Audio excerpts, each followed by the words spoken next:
She sat at the kitchen table with the late winter light, making the enamel cup look like a small white moon.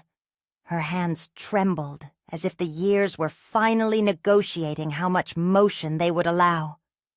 The envelope lay between her fingers like something fragile and forbidden, yellowed at the corners, the ink smudged, the name half closed by a flap that had never been forced open.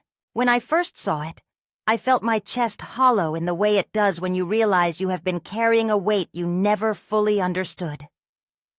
At 92, Benedita held that letter like a prayer or a reproach. The title of that moment is simple and brutal. At 92, she finally opened the letter she feared her whole life. It is strange to think that a scrap of paper could hold so much gravity. But for her, for our family, it had been the axis of every quiet gesture, every furtive look, every habit of silence that stretched across generations. The envelope had been burned once, and then survived in memory, in the way the edge of a photograph remembers fire long after the flame is gone. For decades it was a thing she never let the light find. It lived folded into a drawer with socks and ration coupons, beneath a handkerchief, underneath the small Catholic medal she never took off. That morning she turned the envelope with care that made me stop breathing. The flap resisted like an old wound. Her fingernails, thin as paper shavings, scraped at the glue. The room smelled of coffee and wood smoke, and the faint iron of old things. Outside, the wind nudged the clothesline and made the wind-bent guava tree, our go-to tree, the one that had always been a witness, tap the window with its bare branches. "Are you sure?" I asked, though I already knew. A child's voice lives in me still when these old things come up. I have to fight the impulse to put my arms around her and hide the rest of the world. She looked up with eyes like small, dark wells, the same ones that had once watched me learn to thread a needle into a singer with her patient jaw set. "I don't know how to be afraid anymore, Marley," she said. Her voice was the same thin, steady thing that had read to me by the light of that same lamp when I was a child, except now it came with the weight of decades. "But I have held it long enough." She slid the flap with a finger and a breath. Paper sighed. I will leave what she read to the space that belongs to her alone. It matters that the letter existed, that it had once been stopped from reaching her. It matters that the act of opening at 92 was both an arrival and a coda, as if time had finally made the room safe for truth. If you want more real-life stories like this, please subscribe and share this with someone who might need to hear it. The truth began in a different light, a different house, and in the sound of the radio. When the word registered arrived, it landed like thunder in our small kitchen. We lived in a 2-room house on the edge of a village where people measured the year by harvests and the seasons of the guava tree. The radio sat on a low shelf with a cloth over it to keep the dust off, and when my mother adjusted the dial, there was always a little static before the voice came through. The radio was how the world spoke to us. News of rain, a song, an advertisement for soap. It was how we learned that things beyond our valley moved and changed. But the morning the envelope came, even the radio seemed to be listening. I was 7 then, the world condensed down to the size of the table, the wood stove's finger of flame, the rough hem of my mother's apron. Benedita's hands were young and quick then. She was still the woman who hummed while she scrubbed beans in the colander, the woman whose laugh could knock a rooster off the fence if she allowed it. But the morning the postman put the registered envelope on our table, something in her folded inward as if the laughter had been a mask that slipped. Joachim, my father, was sitting on a stool by the stove. He had a way of leaning on the room like gravity. When his mood was heavy, everyone else tightened their collars and adjusted their steps. He drank, on Sundays first, then more, and the bottle sat like a small, dangerous neighbor on a high shelf. He loved in his way, hands that fixed fences, a voice that could read the sky. But he also had the twitch of someone who feared the world might judge him. The registered letter made that fear look like an animal on the loose. When Benedita took the envelope, she read the name on the outside. Her fingers turned white at the knuckles. The name was small, written in someone else's hand. Joan. That single name, the sound of it, as soft as cloth, rearranged the whole house. I remember she dropped the spoon. There was the smell of coffee, of the stove, a radio song floating through the air, and then a silence like an animal held by the throat. Marley, she said softly, always my childhood name, a bell that summoned caution. Go sit on the steps. I obeyed because that was how things were kept from breaking. Children moved, faces softened, doors shut. I sat on the cool stone. I can still feel it against the backs of my calves. The radio murmur slid into the street. Through the window, I watched the neighbor, Señora Aparecida, tending her flowers as if nothing in the world had happened. But to me, everything had creased. Joachim took the envelope from her hand. He looked at it as if it might bite. His jaw worked, muscles tightening. He smelled of liquor and the cold of the morning. It was like watching someone decide a horse must be put down to spare neighbors the shame. He did what he had done with the things he feared. He crammed the paper into his jacket, marched to the stove, and held it to the flames. The flame began as an indifferent gold, and then consumed what I now know had the right to be read. The edge of the envelope blackened, curled, sent up the thin, intimate smoke of paper losing its story. I pressed my hand over my mouth and tasted ash like the end of a song. "Don't," Benedita said, and it was like a stab because it was not the kind of word my father had expected to meet. It was not the word that would have stopped him. He threw the rest into the stove, slammed the lid down so the smoke could not rise too much, and for the first time I understood that what he was burning was more than paper. He was burning what might have undone him, what might have revealed a beginning that was not within his control. We all went quiet. Silence in our house after that morning felt thick and deliberate, as the dough my mother would knead for the week. Benedita pressed her palms to the stove and felt the heat through her apron. She began to fold differently after that, not with the ease of a woman who shared laughter, but with the economic movements of someone who had learned to survive on reserve. From that day on, our home became a place where some subjects were like glass. You saw light through them, but you did not touch. Benedita's song stopped. She closed the window she used to open wide in summer. She made coffee in the same way she always had, but she didn't offer it to neighbors as she once did. She carried the name Joan like a pebble in her dress. Sometimes I would catch her stoking the stove more than was needed, as if the ash might be a kind of altar. I tried to ask once, when I was old enough for the question to carry weight and young enough for its cruelty to be accidental. We were shelling beans, and my hands were wet from the work. The shell crackled under my fingers, and I remember how small the beans looked, like seeds of truth. "Who is Joan?" I said, careless the way only children can be careless. Benedita's hands stopped. She didn't look up. She rarely did then. "Don't," she murmured. "But why do you keep looking at the stove?" I asked. "Did something happen with the letter?" She set a bean on the counter like she was placing a coin. "If you ask," she said, and there was that pleading in her voice that made my throat hurt. "You must promise not to say anything. No one must know. Not Señora Aparecida, not your uncles. No one, I promised. How can you refuse a promise when your mother's eyes have become a place that holds grief?" That promise branded me. It was something I wore without noticing for a long time, until the weight pulled at me in the middle of the night. Years ran their small errands. I learned to sew on the singer with her watching, my foot finding the rhythm of the pedal while her fingers steadied the fabric.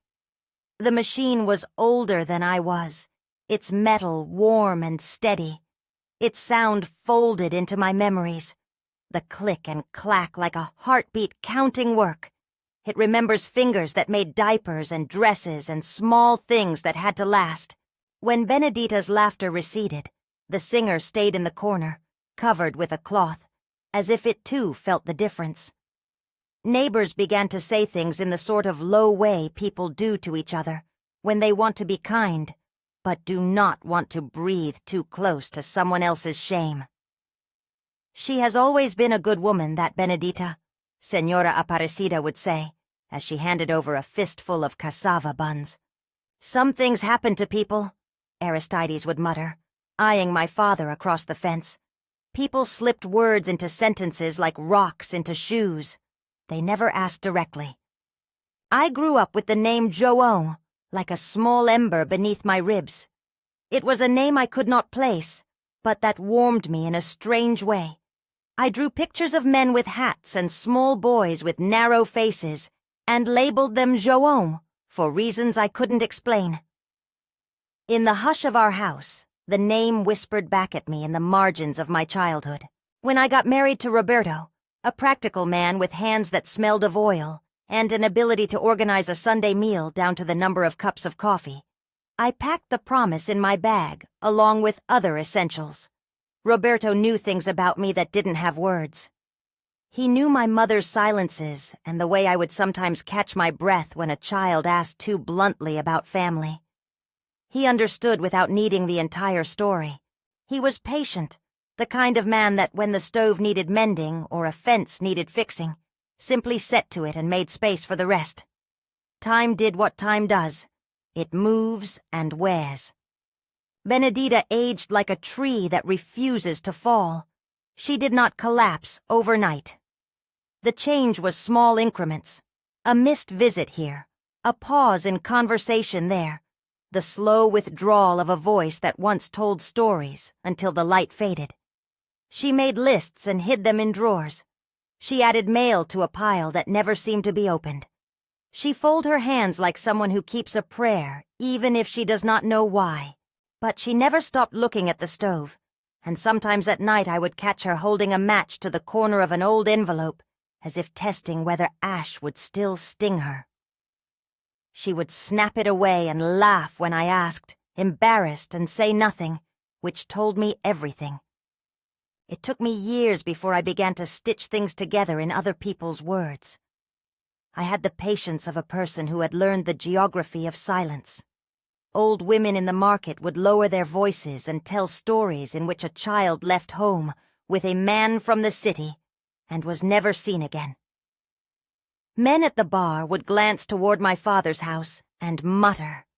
Some stories were nonsense, some held fragments of truth.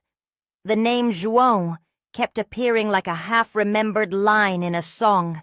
Once, when I was 29 and my first child was sleeping in another room, I knocked on Señora Aparecida's door and found her in her garden pressing compost into a hole.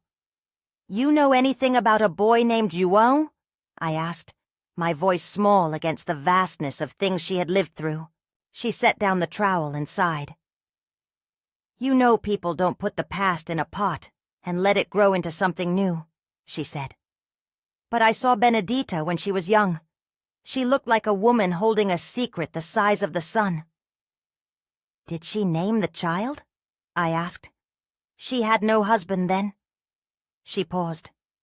"But the world, child, is not kind to women who begin a story outside of what people call order. Some families put things under the rug so the house looks swept." I left with my head heavy. The village had a way of absorbing things and making them into a folklore that everyone recited politely but never altered. Our family's secret had been absorbed and made into the sort of story people told themselves about other people. And yet I felt it differently. This was no abstract tale. This was my mother. This was the thing that made her disappear from herself like a missing stitch. Years after the burned envelope, I found another paper. Smaller, a scrap, edges darkened though not by flame. It had been folded into a hem of an old skirt. When I opened it in the attic with sunlight and dust motes performing the slow dance of afternoon, I saw a small, shaky line of handwriting. A name, perhaps. An address, maybe. The sort of thing that could be misread by the unpracticed eye. It smelled faintly of cedar and the place where my mother's dresses were kept. I could have chosen to set it down and leave it. Many such things sat in the corners of our lives like possible tragedies. Instead, I slipped that scrap into my pocket and carried it for a week. It lay against my phone like a foreign coin, warm with the heat of my palm. At night, when the house was quiet and Roberto's breathing made the wall a moving map, I held the scrap and felt my mother's life rearrange into a new shape. I felt, for the first time since the stove smoke, the possibility of an answer. But there was fear, too. Fear that opening the line between the past and the present would make some wound bleed again. Fear for Benedita's peace, for my father's pride, for how the rest of the family might react. Fear that the name Joan might belong to someone who did not want to know us. Fear that the man stepping into the margin might find us little and ashamed. I tried, as people do, to answer the fear with pragmatism. I learned a small thing. Institutions remember in ways people do not. The Santa Casa, the hospital in the city, kept books and ledgers and forms and the ghost of signatures. Records there might hold what a stove had tried to destroy. It felt like a strange hope, the possibility that a bureaucratic ledger could be the hand that finally steadied a trembling thing. I had no certainty. I had a scrap and a name and an urge like a small animal that would not be chased away.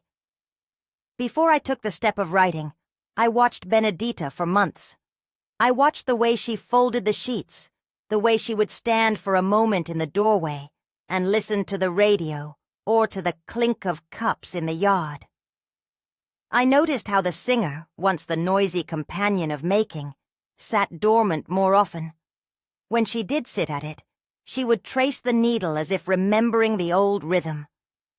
She seemed both smaller and more luminous, a contradiction I found impossible to reconcile. There were nights when she would wake and make coffee for herself and sit on the porch with the cup steaming and the radio low, listening to a voice that told of far-off weather. One evening she called me to the sink to show me the faint scorch marks on an old envelope she had kept. "I kept it," she said, and her voice had the foreign quality of someone discussing another life. Not because I wanted to keep the hurt, but because I thought if I kept it, if I kept the possibility, then maybe one day I could do the right thing. "What is the right thing?" I asked. She laughed, a small cough that sounded embarrassed. "To be brave," she said. "To not let what happened go on making ghosts. It was the sort of declaration that feels like a key in a lock."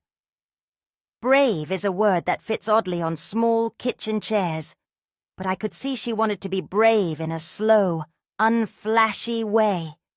She wanted, if she dared, to reconcile, to name the lost child, to say the words "my son" without the room filling with smoke. I did not tell her then about the scrap I had found. I tucked it back into my bag and waited for the right weather. My life had become a braid of carefulness. Roberto's steady hands, my children's school times, the errands that needed to be run. Yet when the quiet fell, the ember of Joan's name warmed my thoughts. When I finally decided to act, the simple mechanics of it were almost comical in their ordinariness. I sat at the small table where Benedita had once mended shirts. The clock on the wall ticked like an obliging witness.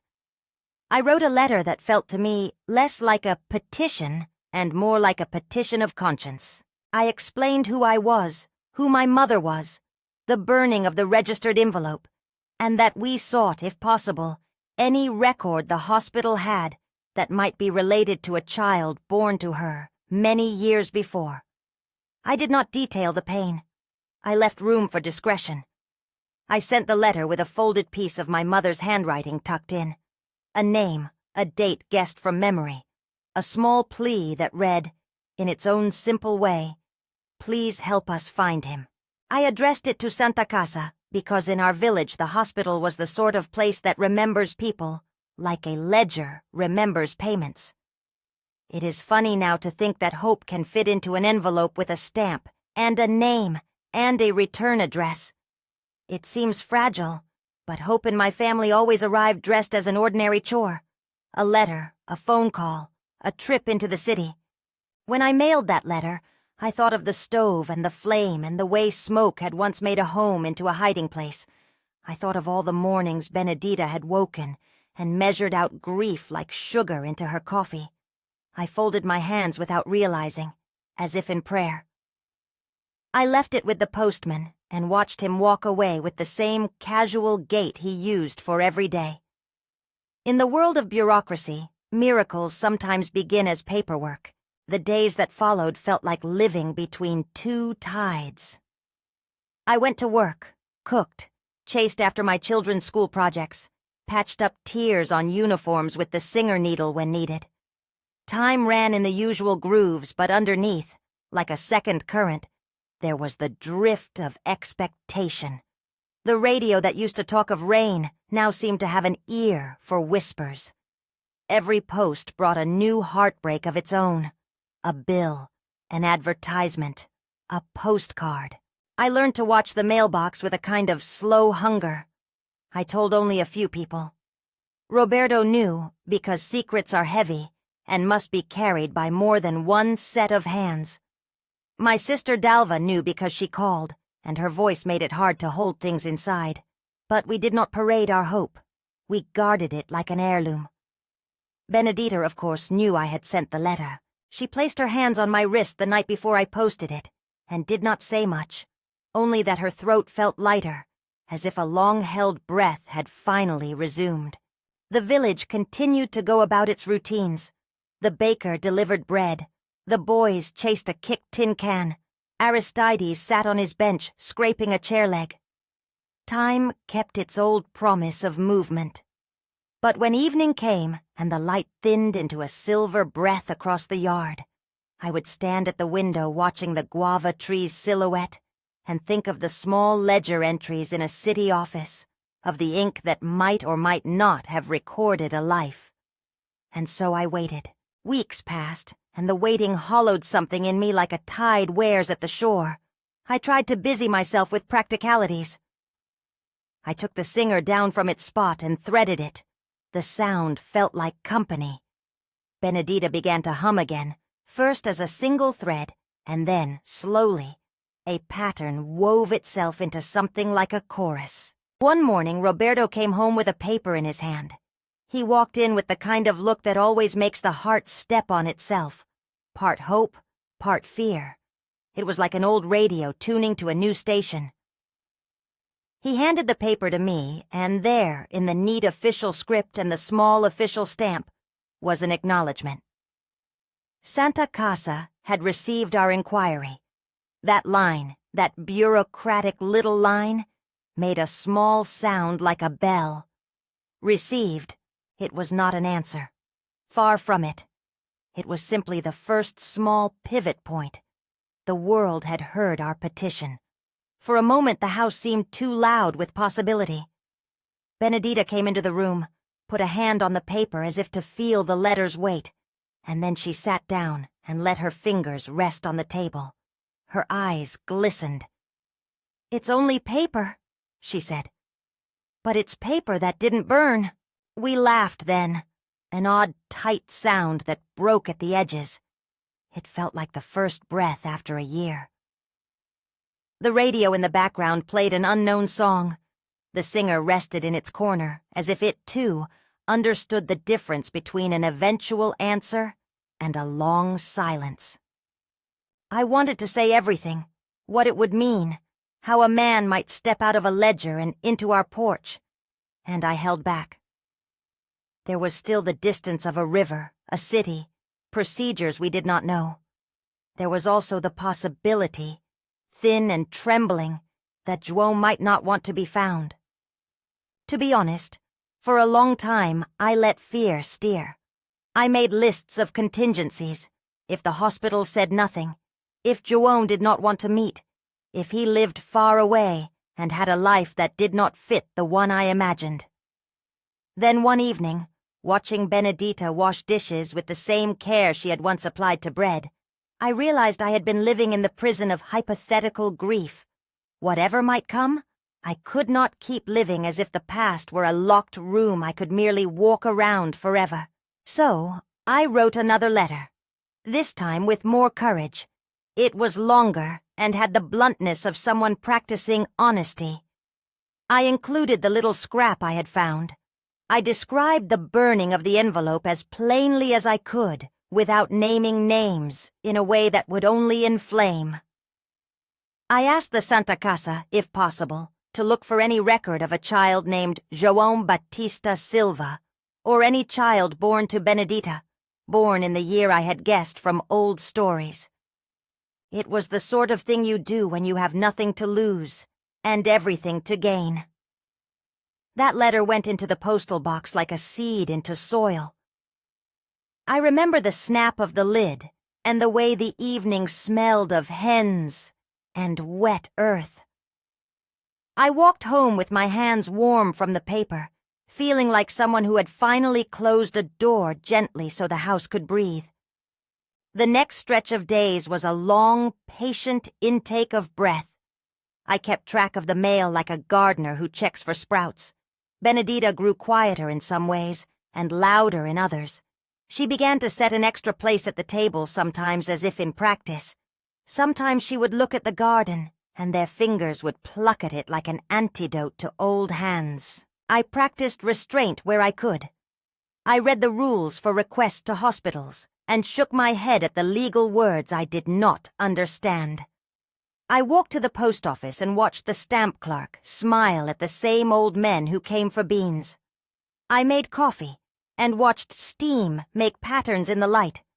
The world seemed as if it had resumed its essential condition, indifferent, but not unkind. One afternoon, as the days lengthened toward spring, I found myself taking the scrap of paper out again.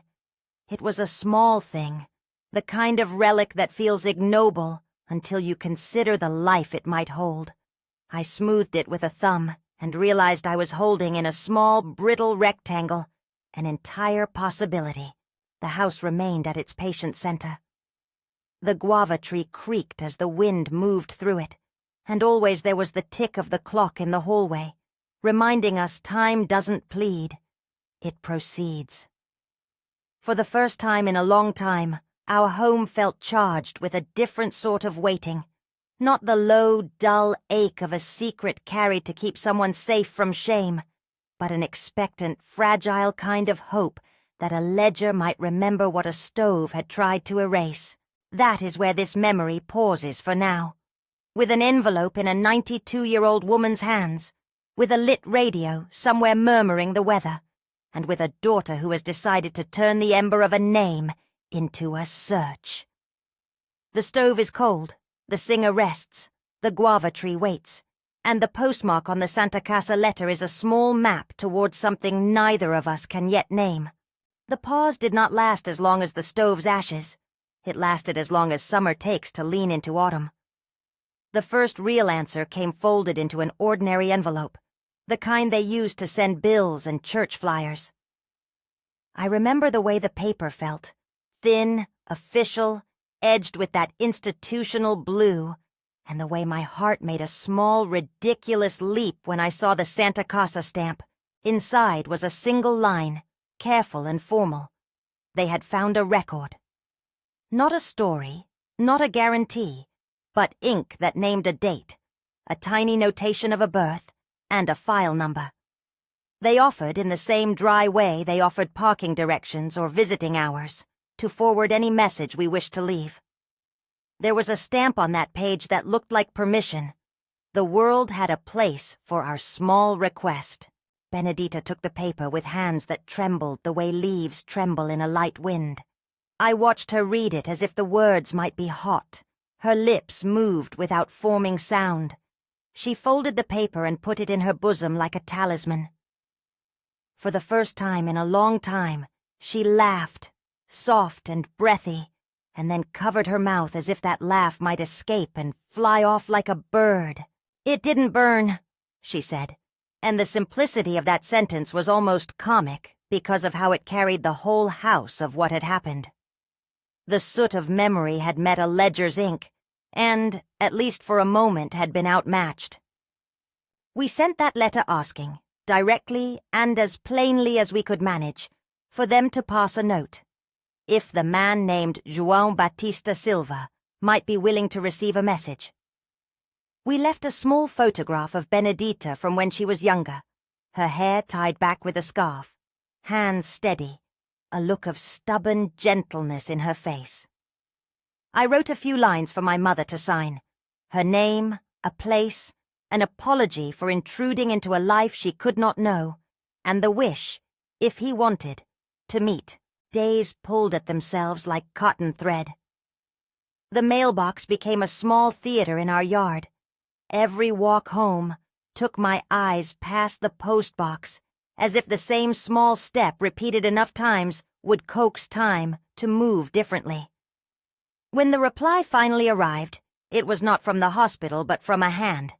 This I will not, could not, name as anything but human. The envelope was smaller, the kind children used to send folded paper boats. The handwriting on the front was uneven, the letters grown from a hand that had learned to write long ago and then set to other work. I held it up to the light and saw the ghost of words pressed into its fibers. Benedita stood behind me, fingers worrying the hem of her apron in the practiced way of someone who had always used hands to steady herself. We were both ridiculous in our hope, precarious as birds on a wire. When I turned it over and slid the letter out, my mouth went dry. The first line was short and practical. He had received the message. The next lines were cautious. He did not know us, or the village name, or the house with the goiabeira. He had been raised elsewhere. He was a husband and a father. He had many reasons to be careful. He asked for time. He asked politely to meet, but in a place of his choosing and without fanfare. He wrote about the strange and ordinary ways that a life builds itself, work, children, the smell of coffee in the mornings, and closed with a request to know more, slowly. I read it aloud because I could not keep the small music of those words to myself. Benedita folded in on herself, leaning into the table as if gravity had taken a stronger interest. Her nails, those thin paper shavings, made semicircles in the varnished wood. "He could have called," she said, and there was a childlike want in it, curiosity perhaps, or an ache that could not be helped by reason. "Maybe he didn't know where to start," I said. "Maybe he didn't want to break what he had without making sure it would hold." We did not call him that day. We gave ourselves the night. We sat up late, the radio murmuring the weather, and I watched my mother embroider with a trembling hand that seemed to find the rhythm as the words told of a man shaped by other people's choices and the quiet making of his own life. The first phone call came like weather, sudden, then everywhere. It arrived on a Thursday at the payphone by the market, the one with the dented box where men still stepped in to make long calls and mothers left messages. We had agreed, carefully, like surgeons planning an incision, that we would not be the ones to go into his life. He would choose whether to come into ours. He had suggested the city bus terminal cafe as neutral ground. I suggested a small hotel nearby, where the chairs were soft, and the lobby smelled faintly of lemon polish. On the morning of the call, Benedita dressed as if it were a Sunday. She pinned a kerchief at her throat and washed her face until her skin looked like paper. I walked with her to the payphone and watched as she held the receiver like a relic. Her hand shook in a new way now, not the thin shaking of age, but a shaking that belonged to nerves and hope held together with thread. We waited, and then the voice, first through the metal speaker, then through the thin ribbon of air, came like a wind through a kitchen window. "Hello," said a man's voice. It had the gentle roughness of someone who had mostly spoken to family around the table. It was both very different from the name I had grown up with, and exactly the shape I had imagined. Cautious, polite, strangely young, and old at once. "Is this João?" Benedita asked, and her voice broke on the last syllable like a child's. "Yes," he said. "Is this for my mother? Are you—" "It's for me," Benedita said. "This is Benedita." There was a silence then, the kind that a radio fills with static. I thought of the stove, and how once a silence could mean danger. Now it felt like the room holding its breath with us. The man asked a few practical questions. How we had found him, whether he had family nearby, what he expected. He said nothing startling. He asked politely for time to think, and then finally he chose a place and an hour, and added quietly, "I would like to meet." We hung up with hands that had been strangers to each other before that morning, Benedita gripping the receiver, my own fingers scraped raw where I had pressed them into my palm. Outside, the market sounds streamed into the street, pots clinking, a boy yelling the price of vegetables. Life, ordinary and insistent, resumed its small insistences. The bus ride to the city came wrapped in the peculiar sensation of a pilgrimage mixed with grocery errands. Benedita sat by the window, the light making her cheek look like a thin sheet of porcelain. She held a small purse in her lap like a shield. The clock on the bus ticked, each second measured. I kept stealing looks at her because the woman who had once been the center of my universe now looked younger and older at the same time, animated by an ache that had been waiting, patient as seeds beneath winter. At the hotel, we chose a corner where a ficus shadowed the chairs. João arrived first, a man with an open face, a coat that had seen better winters, hands that had the soft calluses of someone who had worked steady and long. Standing up, his frame was both stranger and kind of familiar. Perhaps it was in the tilt of his head, or the way his smile remembered a habit of speech I had not known, but felt like inheritance. When he saw Benedita, he stopped for a long breath. For a second, the room narrowed to the distance between the two of them, the length of years folded into that breath. I watched him step forward slowly, as if approaching something sacred. She rose too, small and steady. The first contact was a hand, then a face falling into a shoulder, as if that shoulder had known her shape all along. The embrace lasted in that way, that feels like a long exhale. Around us, people continued with their conversations, their coffees, their newspapers. For a moment, none of it mattered. For a moment, only the rhythm of two people learning how to hold each other did. They sat and talked like people who had many years to fill with questions. Words went back and forth, small practical things at first, where he had lived, how many children, what work, and then softer things. How did he like coffee? Where had he learned to tie a shoelace? What did he remember of the countryside? He showed us photographs. A man with 2 children on a riverbank, a woman with a stern smile at a graduation, a house with a swing. When he unfolded a picture of a boy who looked nothing like anyone I recognized, Benedita smiled and called that boy the most beautiful thing she had ever seen. She called him my son. Then, not as an announcement, but like a root pushed into place. There was a long conversation about names, apologies that were unnecessary but wanted, explanations that had been more like apologies to himself for not asking, for not knowing. João spoke of a life that had been built patiently and without fanfare. He told us of a woman, his wife, who had died some years earlier, and of children who had their own small homes. There was a tenderness in the way he talked about them that made my chest ache with a fierce, strange joy.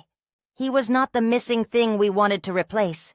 He was a whole man whose fullness invited us to find a place within it. When my father, Joachim, heard that the meeting had happened, he came over at first with the stiff face of someone who imagines himself above the small dramas of emotion. Pride is a strange garment.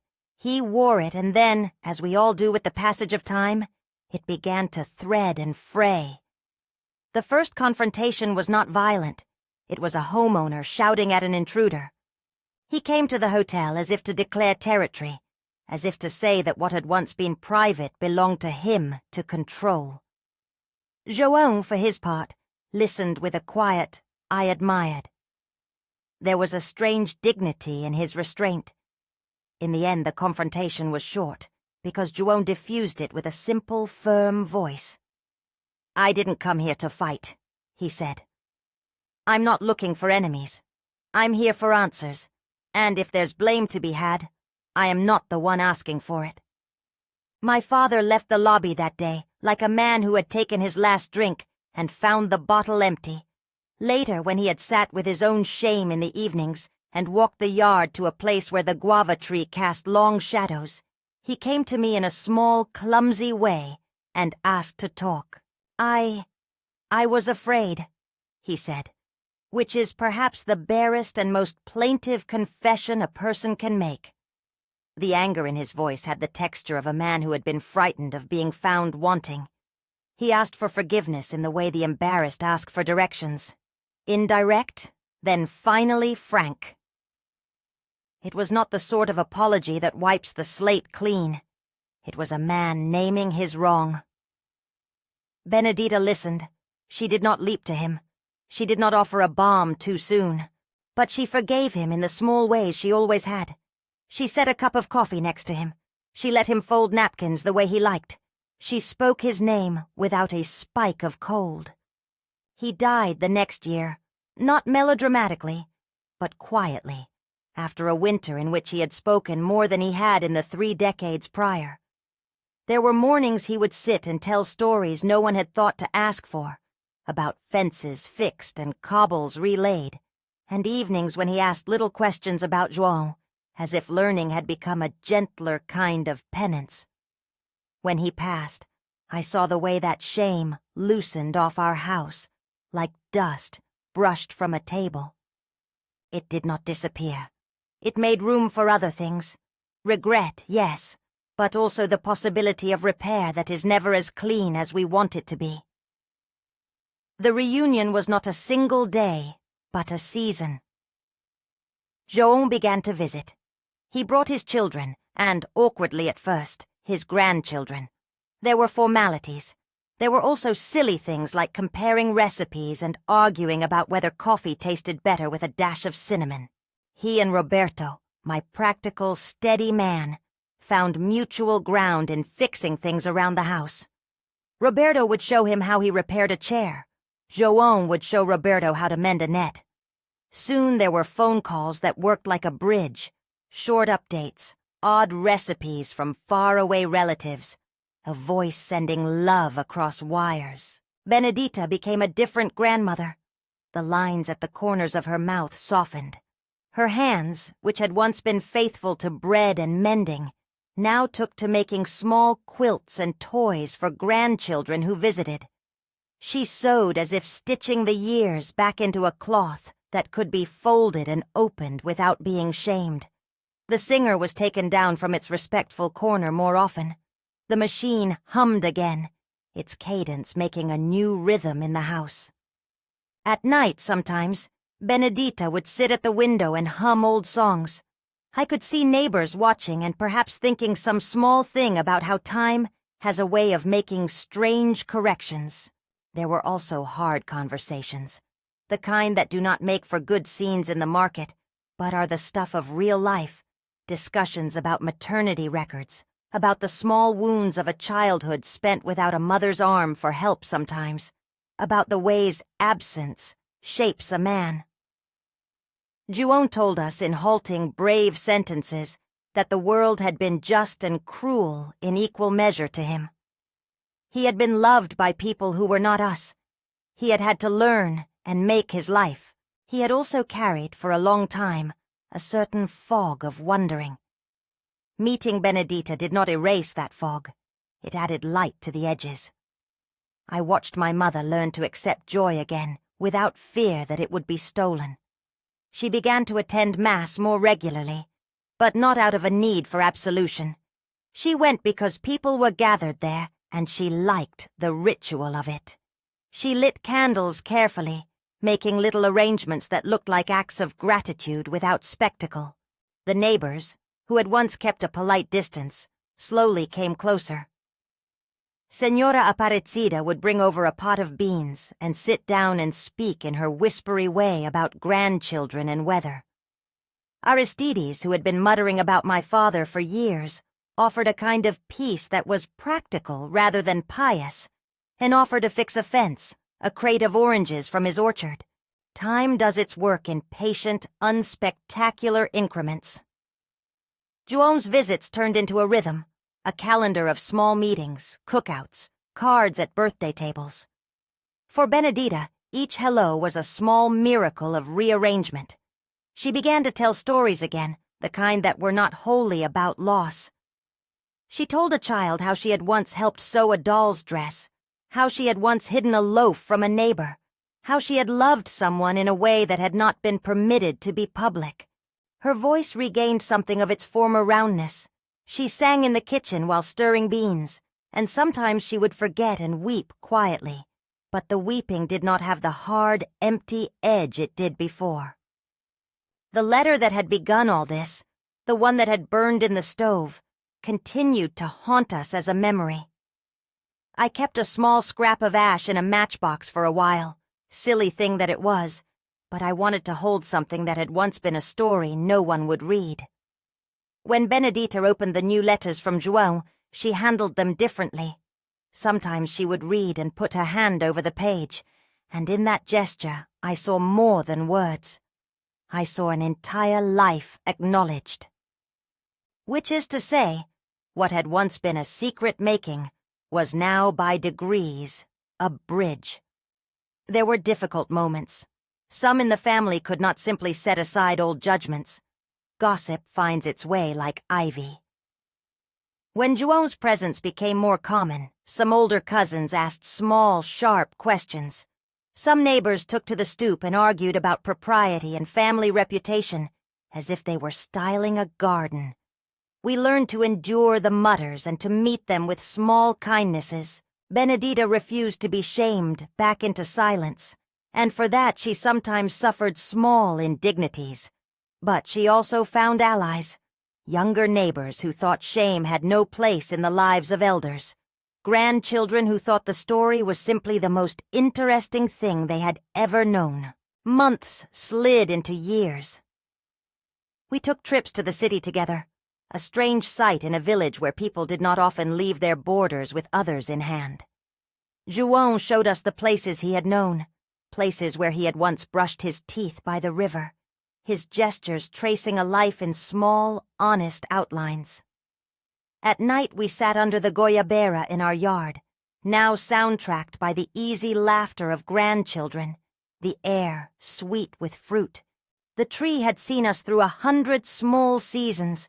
It bent under the weight of new memories as gladly as it bent under fruit. Benedita would sit with a cup of coffee and tell us things about the house that only she remembered, and for once the past felt like ground rather than a trap. As for my father, his last months contained a humility I had not seen in him in decades.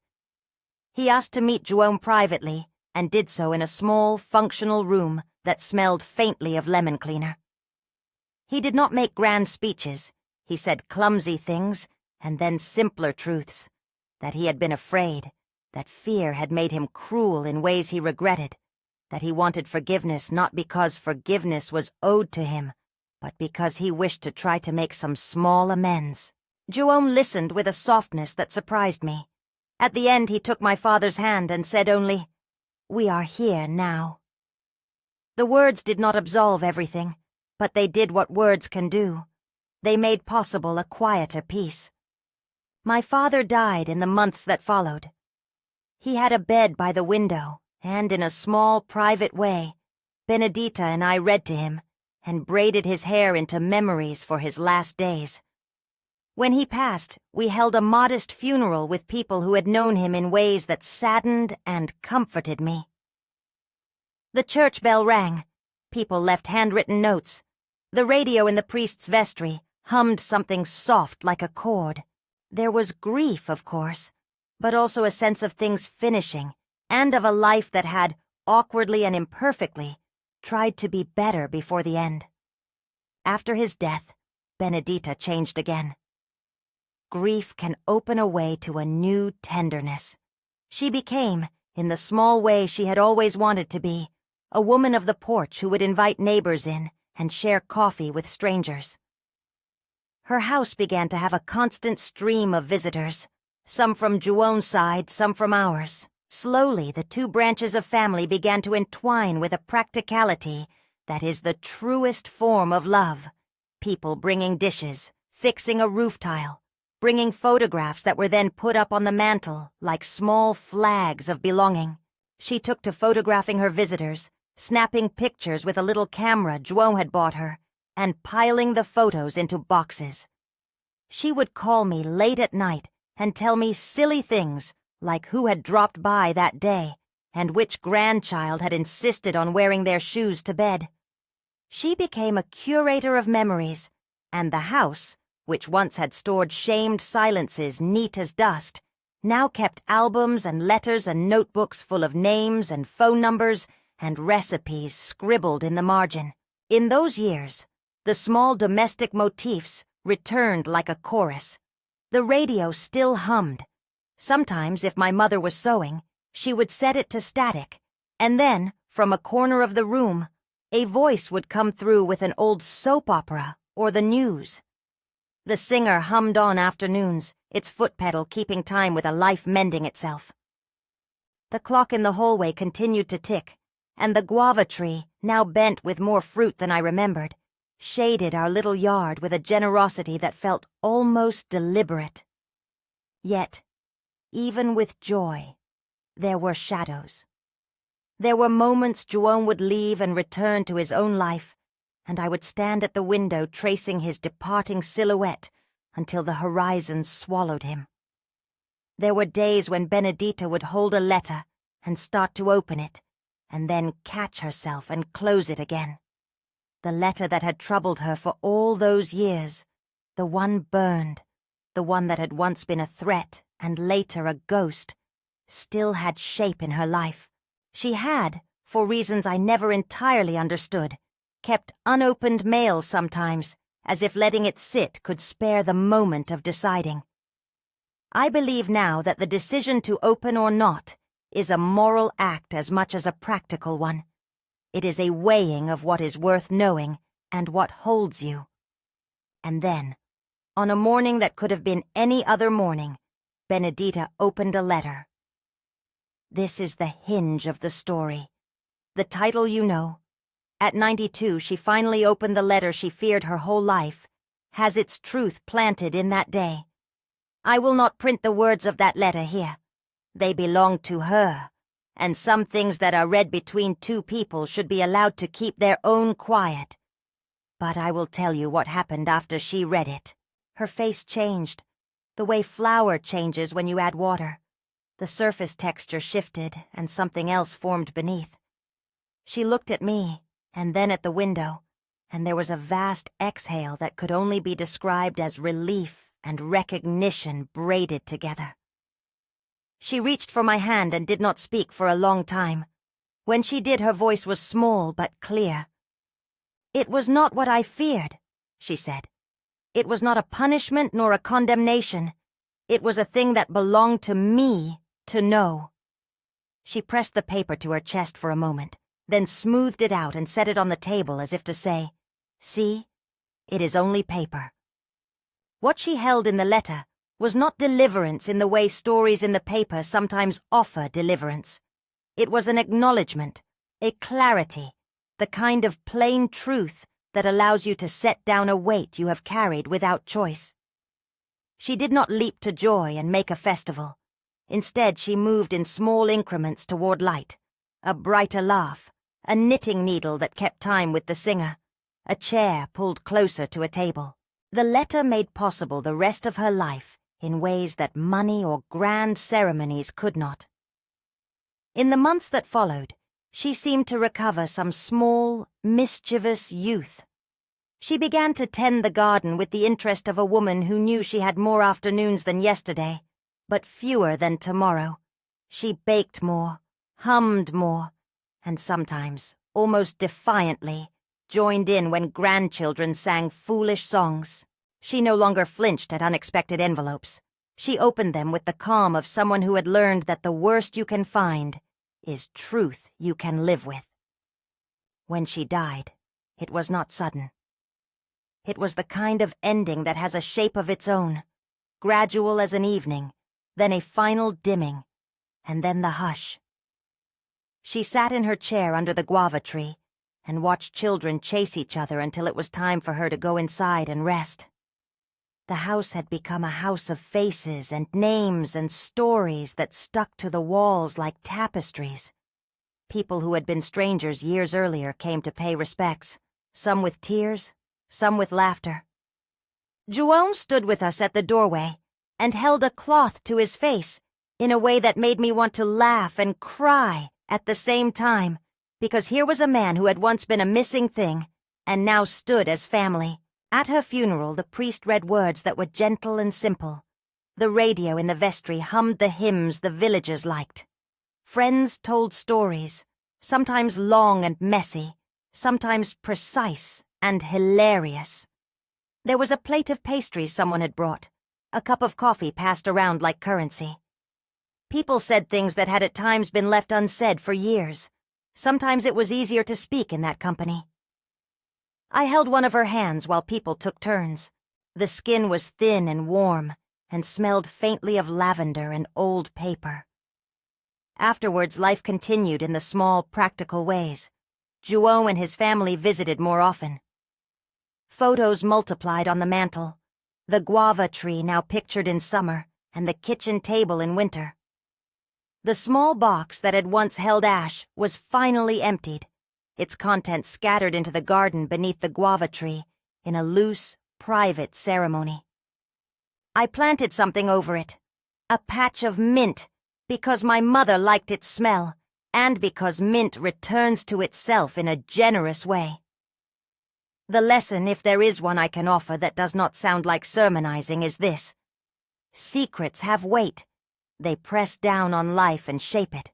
The letter, the burned edge, the stove, the singer, the radio static. They were not mere props. They were the way a family learned to live with loss and shame and, ultimately, with repair. Opening a letter at 92 is not a dramatic unveiling, so much as a moral decision to allow the past to be seen and accommodated in the present. We often think of reconciliation as a single explosion, an embrace, a weeping, a sudden cure. For us, it was more like coaxing a plant into bloom. Steady water, a little sun, the removal of stones. Juon did not arrive and fix what had been broken. He arrived, and together we made a larger weave of family life that included the old wound without letting it define everything. Benedita's restoration was not the erasure of pain, but the addition of good things that finally had space to coexist with the memory of trouble. I have thought a great deal in the years since about courage. It is not always brave gestures. Sometimes courage is a woman deciding to open a paper that has been heavy in her lap for 60 years. Sometimes it is a man saying, "I was afraid," and meaning it. Sometimes it is a daughter sending a letter to a hospital because she believes that ledgers can remember the things stoves tried to erase. Courage in our story was small and sustained. There are moments that remain with me like objects in a pocket. I can still reach into that pocket and pull out the sound of the singer, the way its foot pedal kept time, the smell of coffee at dawn, the ash that used to hang in the air like an accusation. I can remember Juon's first shy laugh at a joke my father would have told, and I can remember how my mother would in later years sit with a photograph and name faces for me, until the margins of our family felt fuller. If anything redeemed those long years of silence, It was the recognition that truth, once allowed to be true, loosens its hold on the person who had to keep it. Benedita was not relieved because the letter made everything perfect. She was relieved because the act of knowledge finally belonged to her, and because the people she loved agreed to sit with what that knowledge meant. My children know her stories now in a way I never could have given them when I was young. They know the kitchen with the singer, the guava tree with the rope swing, the radio that sometimes spoke in static and sometimes in song. They know Juon's grandchildren who like to collect figs from the tree, and who think my mother's hands were magic because she could sew a button without a pattern. I like to imagine that somewhere in the fabric of their memory there is less shame and more belonging than in the fabric of my own childhood. The envelope sits on my mantel now, not the burned one that once remained hidden, but a copy of the Santa Casa acknowledgement folded and framed as a reminder that paper can be both a weapon and a remedy. Beside it lies a photograph of Benedita at the singer, her hair in a scarf, her mouth set as if to finish a sentence. Blooming mint shades the memorial spot in the garden. The ash I once kept in a matchbox is gone, scattered under the guava tree, and when the wind passes through that place, it smells faintly of mint and coffee. If you have sat with me this long, if you have kept your curiosity for human things and their small mercies, then you know why I open this story with the image of an old woman at 92, sliding a finger under the flap of a pale envelope. The act is small and enormous. It is private and public. It is, finally, an invitation to consider the burdens we carry, and whether we will keep carrying them or pass them to someone else who might be lighter. Before I leave you, one small thing. When a life is set right, the rightness is not always loud. Often it is the soft things, the sound of cups placed on a saucer, the way a daughter leaves a letter on a table for a mother to find. It is the way families learn to exchange the language of shame for the language of story. If this moved you, share this story with someone who might need to hear it, and consider subscribing for more.